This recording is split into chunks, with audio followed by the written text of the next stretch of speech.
सबसे पहली बात क्या है, देखिए आतंकी हमलों को रोकना ये सबसे ज्यादा जरूरी है कि अगर ऐसी कोई कोशिश होती है तो उस हमले को रोकना। इसके अलावा तेज और सटीक जवाब, मतलब जवाब ऐसा मिले कि आतंकवादियों को समझ में आ जाए कि दोबारा ऐसी हिमाकत नहीं करनी है। इसके अलावा आंतरिक क्षमताओं को एक साथ लाना, जी हाँ, जितनी भी क्षमता है हमारे बीच, हमारे साथ, उन सबको एकजुट हम करेंगे तभी आतंकवाद से हम लड़ सकते हैं। इसके अलावा आपको बता दें, मानवाधिकार और कानून के शासन पर आधारित जो प्रक्रिया है वो भी बहुत ज्यादा जरूरी है कि ये प्रक्रिया भी पूरी की जाए। तो आपको बता दें, मानवाधिकार और कानून के साथ और रेडिकलाइजेशन और आतंकवाद को बढ़ावा देने वाली परिस्थितियों को कम करना, मतलब ऐसी कोई भी परिस्थिति अगर आ रही है तो उसको कम से कम करना, खत्म करने की कोशिश करना, यह भी बहुत ज्यादा जरूरी है। इसके अलावा आपको बता दें कि ये 7 स्तंभ हम आपको बता रहे हैं। काउंटर टेररिज्म के लिए अंतर्राष्ट्रीय सहयोग, देखिए अंतर्राष्ट्रीय सहयोग भी बहुत ज्यादा जरूरी हो जाता है क्योंकि कई बार किसी परिस्थिति को हैंडल करने के लिए जब अंतर्राष्ट्रीय दबाव मिलता है तो वो बहुत काम का आता है। इसके अलावा काउंटर टेररिज्म के लिए अंतर्राष्ट्रीय सहयोग, जैसा कि हमने आपको बताया, ये बहुत ज्यादा जरूरी हो जाता है।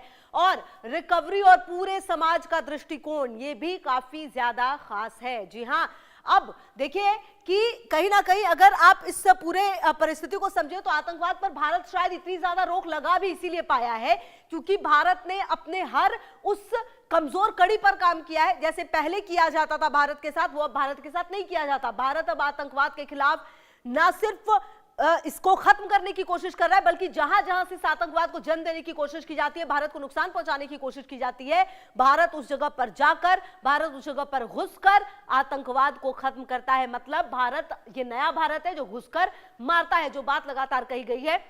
कुल मिलाकर आप देखिए कि जो आतंकवाद है उसको पिछले कुछ समय में भारत की तरफ से कड़ा जवाब भी दिया गया है, चाहे वो बालाकोट स्ट्राइक हो, खास अभी हाल फिलहाल में जो ऑपरेशन सिंदूर हुआ उसने ये बता दिया कि भारत अब आतंकवाद को किसी भी तरीके से बर्दाश्त नहीं करेगा।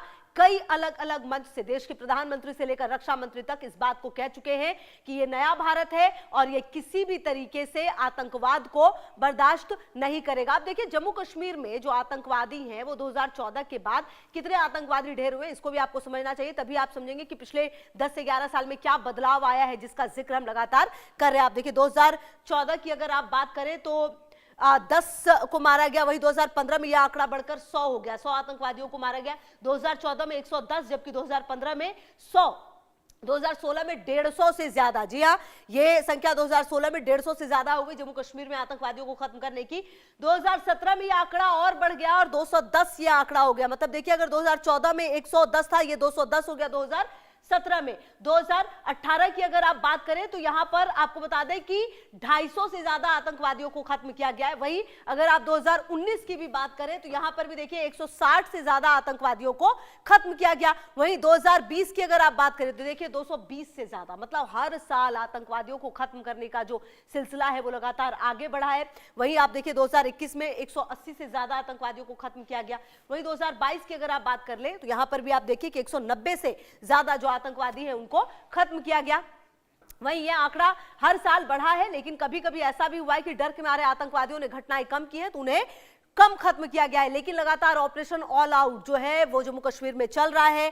आतंकवादियों को एक एक आतंकवादियों को जड़ से खत्म किया जा रहा है और भारत इस कोशिश में लगातार कामयाब होता हुआ नजर आ रहा है। बहरहाल तमाम खबरों पर नजर आप रहिए हमारे साथ, देखते रहिए इंडिया न्यूज।